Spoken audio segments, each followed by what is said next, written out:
नमस्कार, सियासी चौक में आपका स्वागत। मैं हूं सुशांत पारीक और मेरे साथ जुड़े हैं देश के जाने माने पत्रकार विजय विद्रोही। और एक बार फिर से हम राजस्थान की पॉलिटिकल खबरों का पोस्टमार्टम करेंगे। विजय जी, बहुत स्वागत है आपका। शुक्रिया, बहुत बहुत शुक्रिया। राजस्थान की सियासत के दो बड़े चेहरे आज चुनावी मैदान में थे।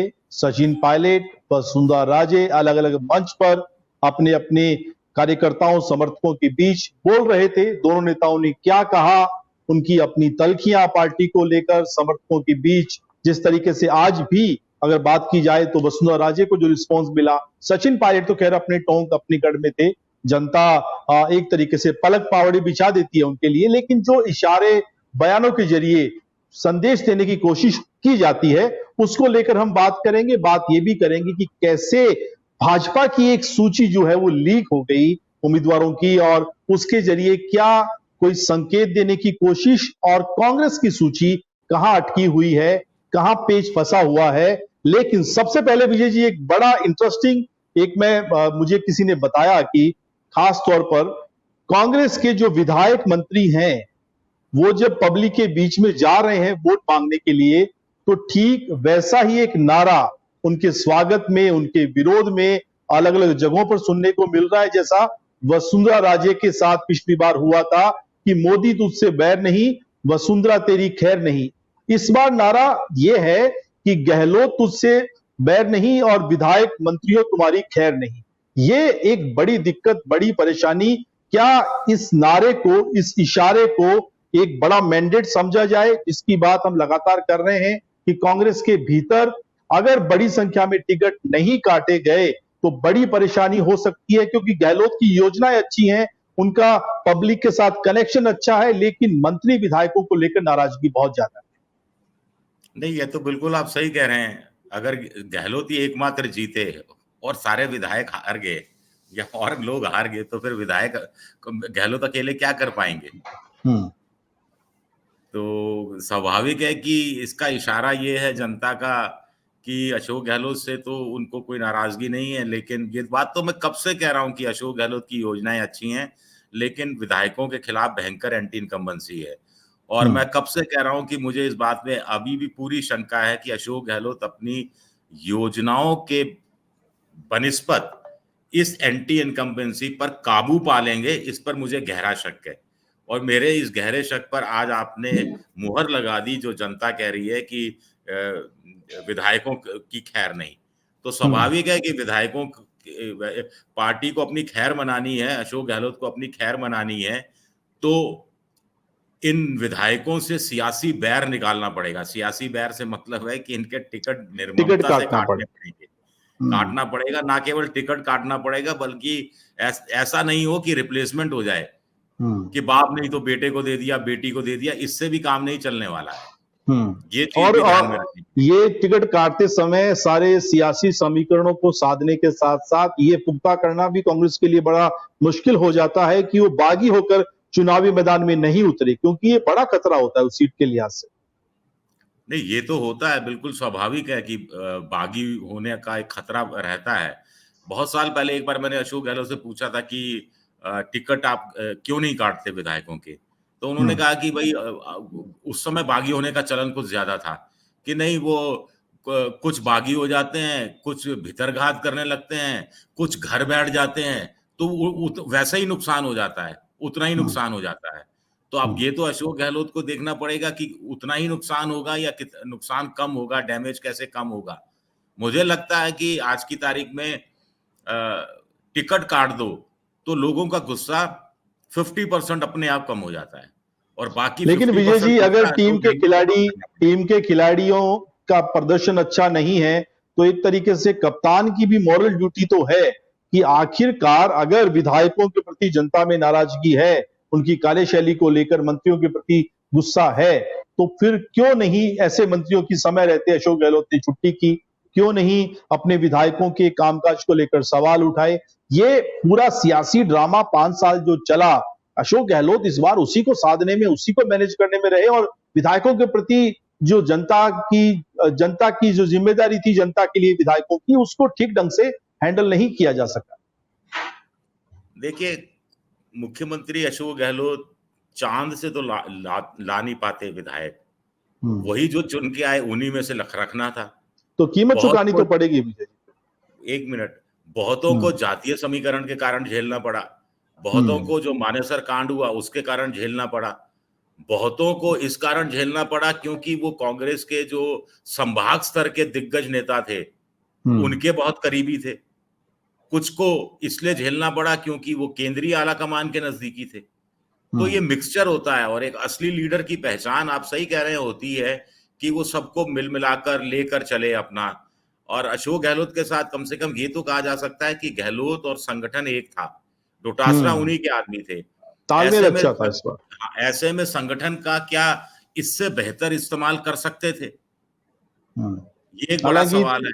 और अभी थोड़ी सी योजनाओं तल्खियां। जी। और ये जो योजनाओं, विधायकों को भी समझ में आ रहा है उनके खिलाफ एंटी इनकम्बेंसी है, तो भी हम्म। विधायकों ने आगे बढ़ चढ़कर अशोक गहलोत की योजनाओं का अपने अपने इलाके में उस रूप में प्रचार प्रसार नहीं किया जिस रूप में प्रचार प्रसार मुझे लगता है करना चाहिए था। और उसका फायदा उन्हीं को मिलता, हाँ बिल्कुल, क्योंकि आप बिल्कुल। एक छोटा सा उदाहरण समझिए। अशोक गहलोत ने 1.5-2 साल पहले सभी विधायकों को कहा था कि आप पूरे सरकार के कामकाज की बुकलेट छापिए, बकायदा इसकी मॉनिटरिंग होगी। कितने ऐसे विधायक होंगे जिन्होंने अशोक गहलोत के 5 साल के कामकाज की बुकलेट 6 महीने पहले ही छाप कर दे दी होगी। चुनाव प्रचार में तो ठीक है, ब्रोशर है या आप जनसभाओं में जाते हैं, बड़े बड़े काम गिनाते हैं, लेकिन एक बुकलेट जो डोर टू डोर जाकर विधायक की टीम बांटती, लोगों को बताती कि आपके क्षेत्र में अशोक गहलोत ने ये काम किए हैं, ये काम नहीं हो पाया। और इसकी चर्चा अशोक गहलोत के सामने भी कई बार हो चुकी है कि विधायक आपकी योजनाओं का प्रचार नहीं करते, एक ट्वीट करने में किसी को क्या परेशानी है, क्या दिक्कत है और कितना टाइम लगता है, वो काम भी नहीं हो पाया। तो निश्चित रूप से उसकी कीमत तो चुकानी पड़ेगी। और कांग्रेस की लिस्ट में यही पेज फंसा हुआ है, क्योंकि सूचियां बन गई हैं, एक सूची ऑलमोस्ट फाइनल भी हो गई कि ये वो नाम है जिनको टिकट दिया जा सकता है। और खबर ये है कि वो मोदी की स्टाइल में राहुल गांधी के पास है वो लिस्ट और राहुल गांधी उसको फाइनल करेंगे। लेकिन खबर ये भी है विजय जी कि सचिन पायलट से भी एक सूची मांगी गई है। सचिन पायलट आज टोंक के दौरे पर थे और अब बड़ा एक जो है उत्साह लोगों में, वहां जब जाते हैं तो वो देखा जाता है। वही आजकल नया कल्चर हमने देखा कि कैसे जेसीबी से वेलकम करने की एक नई परंपरा राजस्थान में शुरू हुई है। आज वो ट्रैक्टर चलाते हुए भी दिखे, स्टेयरिंग संभाले हुए थे। और पहले भी हमने देखा है कभी बाइक कभी कार के विजुअल उनके आते रहे हैं। पंगत में बैठकर लोगों के बीच वो खाना खा रहे थे, ये भी एक लोगों से कनेक्ट करने का उनका तरीका है। लेकिन खबर ये है कि वहां पर उन्होंने कहा कि मैं राहुल गांधी के मिशन को या उनकी भावना को जो यूथ के प्रति है उसी को दोहरा रहा हूं। और राजस्थान में कोशिश रहेगी कि युवाओं को बड़ी संख्या में टिकट मिले। जो उदयपुर में बातें हुई थी, कितना लागू हो पाएंगी ये सूची के बाद। लेकिन क्या ऐसा लगता है कि सूची में सचिन पायलट के जो कैंडिडेट हैं या राजस्थान के उभरते हुए युवा नेता हैं जिनमें जीतने की संभावना है, उनको तवज्जो मिलेगी? क्या राहुल गांधी की तरफ से कोई इशारा मानते हैं आप सचिन पायलट?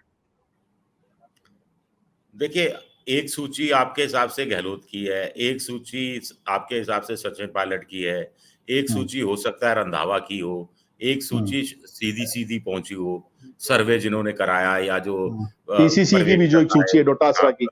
हाँ, तो एक हो सकता है कि क्या नाम है, नरेश अरोड़ा की भी कोई सूची हो सकता है कि पवन गुलू की भी कोई सूची हो। तो इसमें या तो फिर कॉमन नाम देखा जाए कि कॉमन नाम कौन सा है, उस पर मुहर लगाई जाए, या फिर नए सिरे से सर्वे, जैसा बीजेपी में भी ये अलग अलग नेताओं की सूचियां हैं और बीजेपी का आलाकमान समझ गया कि ये खेल है, बिल्कुल ये खेल खेमेबाजी और गुटबाजी का है। और यही खेल गुटबाजी और खेमेबाजी का खेल कांग्रेस में दिख रहा है। और लिहाजा कांग्रेस बीजेपी में जैसे आला कमान ने सब कुछ अपने हाथ में ले लिया, तो राजस्थान में भी आला कमान ने अब सब कुछ अपने हाथ में ले लिया लगता है। और अब ऐसा देखने, अब सचिन पायलट कह रहे हैं कि सिफारिशी को नहीं मिलेगा, सचिन पायलट कह रहे हैं कि तेरा जो मेरा काम नहीं करेगा चलेगा, उसी को मिलेगा, जो जिताऊ है उसी को मिलेगा। तो ये तमाम चीजें शर्तें रखी जा रही हैं। तो बड़ा वो तो अच्छा है, श्राद्ध चल रहे हैं तो 14 तारीख तक मौका मिल गया है दोनों पार्टियों को नए सिरे से मंथन और विचार करने का। मुझे लगता है कि देखिए, इतना क्लोज इलेक्शन है, बाइपोलर इलेक्शन है, तो ऐसे में दोनों पार्टियां पूरा दमखम लगा रही हैं इलेक्शन कैंडिडेट्स के सिलेक्शन को लेकर, और जिसने अच्छे कैंडिडेट दिए 50% वो चुनाव निकाल गया आज की तारीख में। ये मुझे लगता है राजस्थान के सियासी हालात यही कह रहे हैं। हालांकि आप भाजपा की बात कर रहे थे, एक सूची या तो जारी करवा दी गई, लीक हो गई, या स्ट्रेटजी के तहत मीडिया को दे दी गई। मीडिया में करीब 40 नाम जो हैं वो जारी कर दिए गए। उसमें इशारा बताने की, समझाने की कोशिश की कौन से खेमे के किस नेता को कितनी तवज्जो मिली। बीएल संतोष जयपुर आए और अजय पाल, आपको याद होगा वैशाली में उनका पुराना मकान, जहां वसुंधरा राजे पहली बार जब मुख्यमंत्री बनी थी, उससे पहले पूरा प्रचार वहीं रहकर उन्होंने संभाला था, और बाद में स्थितियां बदल गई थी। उसी घर पर एक बैठक होती है, बैठक में ये नाराजगी भी जाहिर की गई कि कैसे आपकी लिस्टें आ रही हैं, अलग अलग नाम है, अपनों के नाम है, पार्टी के लिए नहीं सोच रहे हैं नेता, व्यक्तिगत कैंडिडेट को ज्यादा तवज्जो दी जा रही है। वो नाराजगी के बाद फिर अब पार्टी के भीतर नए सिरे से मंथन चल रहा है कि कैसे वो सारे नेता जो एक कॉमन सूची बने और फिर ऊपर से अप्रूवल हो। साथ में दिक्कत परेशानी है कि सांसदों को यह कहा गया है कि चुनाव को आपको लड़ना है, लेकिन आपके लिए बैटल आसान नहीं होगा, सीट आपके मन माफिक नहीं मिलेगी, मुश्किल सीट आपको दी जा सकती है। तो भाजपा में भी परेशानियां कम नहीं है विजय। हाँ, बिल्कुल बिल्कुल। कम से कम भाजपा में मैं तो बार बार कह रहा हूं कि ए और डी श्रेणी में तो परेशानी नहीं होनी चाहिए थी। ए यानी 100% जीती हुई सीटें, और डी यानी 100% पिछले 3 बार के चुनाव के मद्देनजर हारी हुई सीटें। अगर वहां भी आपको परेशानी हो रही है, या आप नए प्रयोग करना चाह रहे हैं, आप सांसदों को आजमाना चाह रहे हैं, अब सांसदों को आज विधानसभा चुनाव में मजबूती के लिए आजमाना चाह रहे हैं, या 2024 के लिए पायलट प्रोजेक्ट के रूप में आजमाना चाह रहे हैं, ये पता नहीं। सांसदों को आसान सीट देना चाह रहे हैं, पता नहीं। मुश्किल सीट देना चाह रहे हैं, पता नहीं। सांसदों को कांग्रेस के जो स्टार नेता हैं, यानी अशोक गहलोत हो गया, सचिन पायलट हो गए, उनके खिलाफ लड़ाना चाह रहे हैं, पता नहीं। तो अभी कुछ सब कुछ अधर में है चीजें, या फिर हमें पता नहीं, इसलिए हमें लग रहा है अधर में है। पार्टी ने कुछ ना कुछ अंदर खाने तय कर लिया है। मैंने तो सुना है कुछ सांसद बड़े परेशान है, वो चाह रहे हैं कि नाम ना आए, विधानसभा के पचड़े में ना पड़ना पड़े। बिल्कुल बिल्कुल, क्योंकि सांसदी तो मोदी के नाम के भरोसे जो है वो जीत चुके हैं कई बार, लेकिन विधानसभा चुनाव की अग्नि परीक्षा भारी साबित हो सकती है, ये बात सांसद अच्छे से जानते हैं। लेकिन आपने नरेश अरोड़ा की बात की विजय जी, नरेश अरोड़ा इन दिनों चर्चा में है, उनको लेकर बयान भी आए। डोटासरा को हमने सुना, वो किस तरीके से राजस्थान की अभी तक की जो ब्रांड इमेज कहें अशोक गहलोत की, उसको मैनेज कर रहे थे। कांग्रेस का जो अभी तक का सरकार का चुनाव प्रचार उनके जिम्मे था, लेकिन अब परिस्थितियां बदल रही हैं। और सचिन पायलट का एक बयान आता है, आप देखिए कनेक्ट कैसे किया जा सकता है इसको। एक तरफ तो मोदी जब आए तो उन्होंने कहा कि केवल आपको कमल का फूल याद रखना है, आपको चेहरा राजस्थान में कमल का फूल होगा। फिर अगर हम बात करें अशोक गहलोत सरकार की योजनाओं की ब्रांडिंग की, तो हाथ का निशान नहीं बल्कि अशोक गहलोत का चेहरा था। लेकिन आज पायलट कहते हैं टॉक में कि केवल हाथ का निशान आपको याद रखना है, आपको बगलाया जाएगा, बहकाया जाएगा, धर्म के नाम पर डिवाइड करने की कोशिश की जाएगी। टॉक में पहले भी ऐसा हो चुका है। तो केवल और केवल आपको हाथ का सिंबल ही उस वक्त ध्यान में रखना है जब आप बटन दबाएं। तो ये मोदी के बयान को उसी तरीके से काउंटर करने की कोशिश के तौर पर देखा जाए, या कहीं नरेश अरोड़ा की जो स्ट्रेटेजी है उससे भी इस बयान को जोड़कर देख सकते हैं? नहीं, हम लोग कल परसों भी यही डिस्कस कर रहे थे, तब भी मैंने ये कहा था, वही चीज मैं दोहराऊंगा। जब तक आचार संहिता लागू नहीं होती तब तक मुख्यमंत्री का चेहरा है, और जैसे ही आचार संहिता लागू होगी उसके बाद चुनाव चिन्ह है। तो कुल मिलाकर ये खेल है। और चूंकि बीजेपी विपक्ष में है और उन्होंने तय किया है कि मुख्यमंत्री का कोई चेहरा, किसी को चेहरा रख के सामने चुनाव नहीं लड़ा जाएगा, तो उनका शुरू से चुनाव चिन्ह है। ये फर्क आया है कि पहले प्रधानमंत्री के लिए कहा जाता था कि प्रधानमंत्री का चेहरा होगा और सामूहिक नेतृत्व होगा। अब प्रधानमंत्री का चेहरा और सामूहिक नेतृत्व की बात नहीं हो रही, अब एक ही बात हो रही है कि कमल चेहरा होगा। तो स्ट्रेटेजी उन्होंने उस रूप में चेंज की है। और कांग्रेस को भी लगता है कि अगर वो हाथ को बताएंगे कि चेहरा है, तो लोग, सचिन पायलट के समर्थक और अशोक गहलोत के समर्थकों के बीच में जो अभी खाई है वो थोड़ी सी कम हो पाएगी, खाई थोड़ी भर पाएगी। और थोड़ा ये दोनों तरफ ये संदेश जाएगा कि कोई भी मुख्यमंत्री बन सकता है, क्योंकि हाथ के नाम पर चुनाव लड़ना है। अब आप इसको भ्रम कह दो, आप इसको शगुफा कह दो, आप जो कह दो, आप पॉलिटिकल चतुराई कह दो, पॉलिटिकल स्टेटमेंट कह दो, कुछ भी कह दो, लेकिन आपको चुनाव लड़ना है तो फिर आपको चुनाव चिन्ह बनाम चुनाव चिन्ह है। आखिर बिल्कुल। मशीन पर तो गहलोत की शक्ल नहीं होगी, न पायलट की वहां शक्ल तो होगी, हाथ का सिंबल होगा, बिल्कुल। वहां तो हाथ का होगा या फिर कमल होगा। बिल्कुल आपने ठीक कहा। और ये कम से कम कांग्रेस में अगर मोदी के आने के बाद, तो भाजपा में तो खैर हो ही गया पूरी तरीके से, चुनाव चिन्ह कहीं पीछे छूट गया और मोदी ब्रांड जो है वो बहुत हावी हो गया। कांग्रेस में भी इस बार कोशिश की जा रही थी कि मोदी के मुकाबले गहलोत को एक ऐसा ब्रांड बनाया जाए कि जब वोट मांगने जाए तब हाथ के निशान पर नहीं बल्कि गहलोत के चेहरे पर वोट मांगे जाए। लेकिन सचिन पायलट, या तो फिर पार्टी से कोई इशारा उनको हुआ होगा, राहुल गांधी की तरफ से, प्रियंका गांधी खड़गे की तरफ से, कि आप कमल के बजाय फिर हाथ का मुकाबला कीजिए। जब मोदी मैदान में नहीं है तो फिर ऐसी कोशिश ही ज्यादा कारगर साबित हो सकती है। लेकिन ये कांग्रेस में संकट है कि अब कांग्रेस पार्टी जिंदाबाद के नारे नहीं लगते, नेताओं के जिंदाबाद के नारे ज्यादा लगते हैं, और यही परेशानी जिसका जिक्र हम बार बार कर रहे थे। लेकिन परेशानी वसुंधरा राजे के लिए भी पार्टी में बनी हुई है। और आज यहां जेपी नड्डा जयपुर में थे, विधानसभाओं के लिए रथ रवाना किए गए हैं। कहा यह गया है कि ये एक तरीके से जो मैनिफेस्टो होगा, संकल्प सुझाव पत्र जो तैयार किया जाएगा, उसके लिए निकल रहे हैं। लेकिन संबोधन हुआ राजे का, और राजे आज बोली, थोड़ा बहुत जो है आज कहा जाए तो बहुत अधिक गंभीरता थी। कुछ पुराने अपने कामकाज का ब्यौरा, अपना रिपोर्ट कार्ड भी रखा। जनता ने आज उनका उस ढंग से वेलकम भी किया। एक साउंड जो अच्छा आना चाहिए, राजे जब आई तो उस समय वो माहौल भी बना। लेकिन वो बातों ही बातों में, इशारों ही इशारों में विजय जी कई सारे संकेत भी दे रही थी।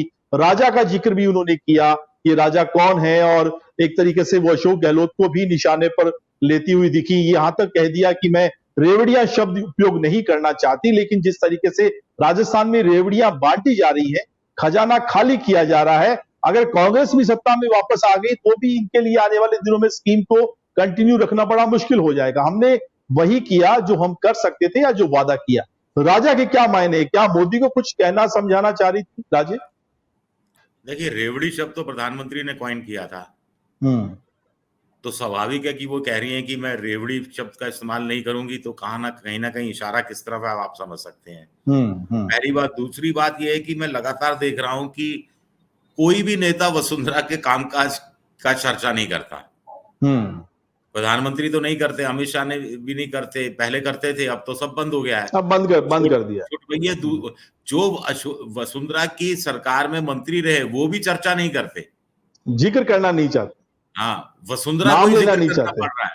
वसुंधरा को ही जिक्र करना पड़ रहा है कि मेरे काल में हमने किसानों के लिए किया था, बिजली के लिए ये किया था, तमाम दूसरी चीजों के लिए ये किया था।